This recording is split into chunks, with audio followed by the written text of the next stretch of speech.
Organização da Bíblia, parte 8. A paz do Senhor Jesus, irmãos. Hoje nós vamos falar sobre a nova aliança, ao qual conhecemos como Novo Testamento, Nos vídeos anteriores falamos acerca, da antiga aliança ou do Velho Testamento, ao qual nós falamos no último vídeo, no nosso último estudo, falamos acerca dos profetas menores, ao qual terminou em Malaquias. E hoje nós vamos entrar já na nova aliança para falar dos 4 evangelhos da Bíblia Sagrada.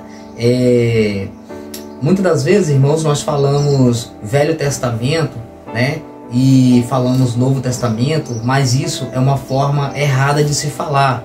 Não somos culpados, de muitas das vezes falar essas palavras, Deus não vai nos condenar quando nós falamos de Velho Testamento ou de Novo Testamento, tá bom?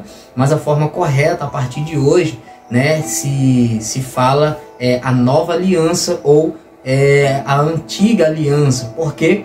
Porque quando falamos Velho Testamento, nos dá uma ideia, nos traz uma ideia que são livros antigos e velhos, que não precisam ser estudados, não precisa olhar, não precisa tirar conteúdo deles. Isso é a ideia que traz quando se fala de Velho Testamento. Mas quando se fala da antiga aliança, está trazendo uma ideia que para a gente seguir a nova aliança, precisamos ter base na antiga aliança para conhecermos o verdadeiro de Deus. O Novo Testamento, ele inicia falando acerca de Jesus, ou seja, foi escrito pelos discípulos de Jesus, foi escrito pelos discípulos. Já o Velho Testamento foram histórias ao qual foi vivenciado por profetas, reis e sacerdotes. Então foram períodos seguidos pela lei.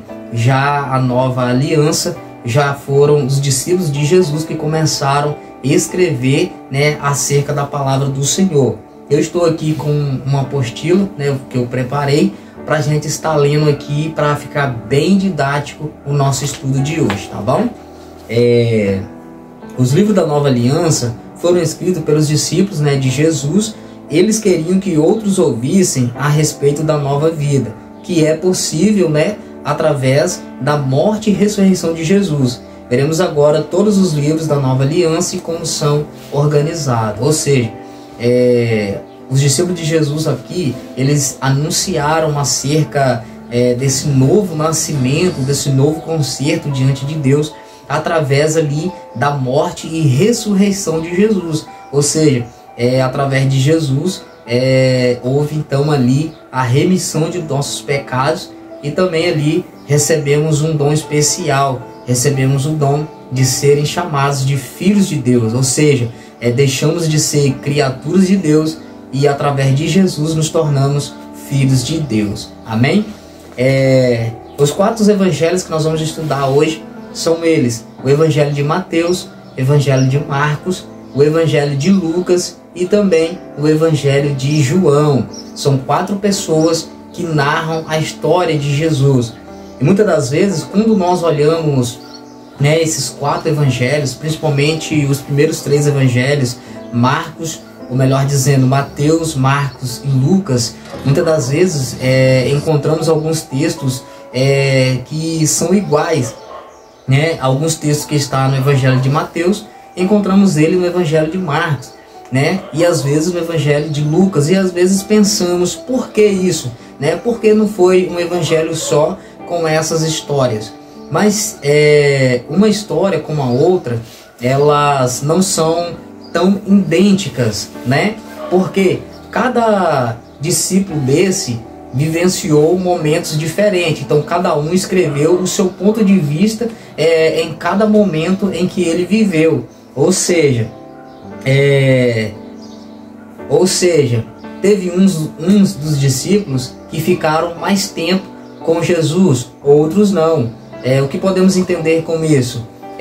Mateus escreveu, ele era judeu, então o seu conteúdo, a sua história narrada ali foi escrito para o povo judeu ler, para os hebreus estar lendo e entendendo acerca do Evangelho de Jesus. né? Já Marcos, o Evangelho de Marcos, foram apenas recordações que o apóstolo Pedro lhe contou. Então o apóstolo Pedro contava para ele, né, os seus momentos vividos com Jesus, né? E então Marcos, ele agora escreve esse evangelho através daquilo que o apóstolo Pedro pregava para ele, né? Então é isso que nós temos que entender. E já o evangelho de Lucas, que era médico, foi um dos mais estudados dos que escreveram os evangelhos, né? Foi o que mais estudou, foi o que mais teve foco.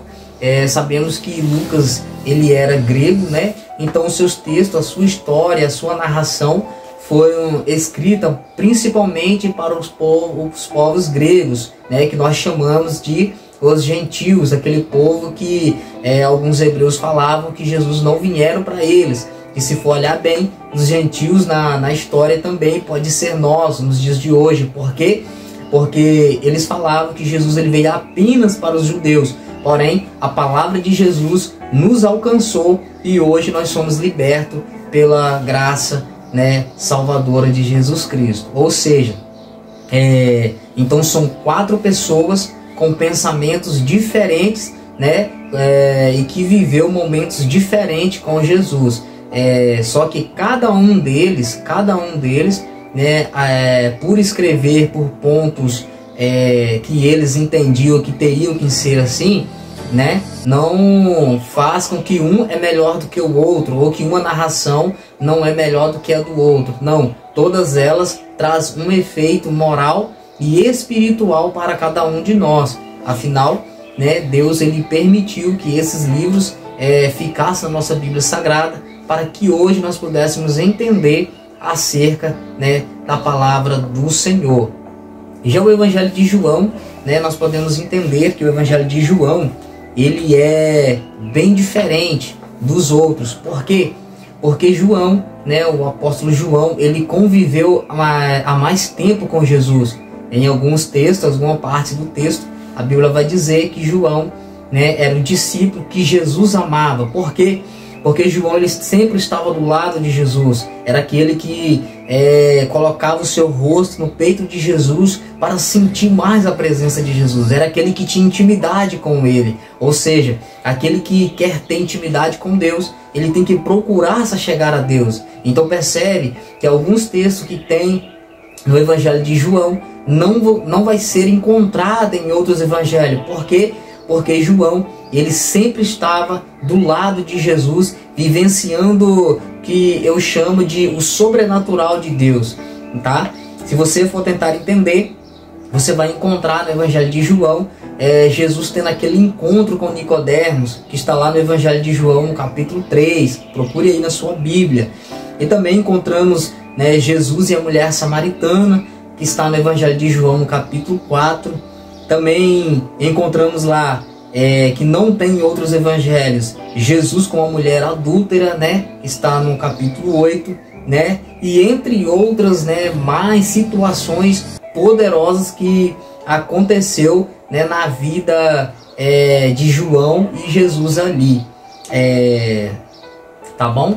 Então, o que eu quero que vocês frisem e entendam, né, nesse momento sobre essa organização dos evangelhos, que pode ter alguns textos parecidos, né, mas não são idênticos, apenas uma identificação melhor. Ou seja, o que eu entendo da palavra, né, eu iria escrever e o outro entende de uma outra forma, então vai escrever de uma outra forma. Porém, o final ele traz o mesmo sentido este voltado para nós se achegar cada dia mais ao nosso Deus, para recebermos a presença dele, tá bom? Então, esse é o estudo de hoje, tá bom? Que o Senhor possa abençoar a tua vida, a tua casa, a tua família. Não esqueça de se inscrever, tá? De comentar, curtir, tá bom? Que o Senhor possa abençoar a tua casa. Vale lembrar que esse primeiro estudo aqui é apenas um resumo, né, da organização da Bíblia. E em breve vamos estar falando de cada livro de uma forma mais detalhada para cada um de nós entender, tá? E se prepare que está chegando um curso novo aqui no canal para cada um estudar de forma gratuita, beleza? E que o Senhor possa te abençoar em nome de Jesus, a paz do Senhor Jesus.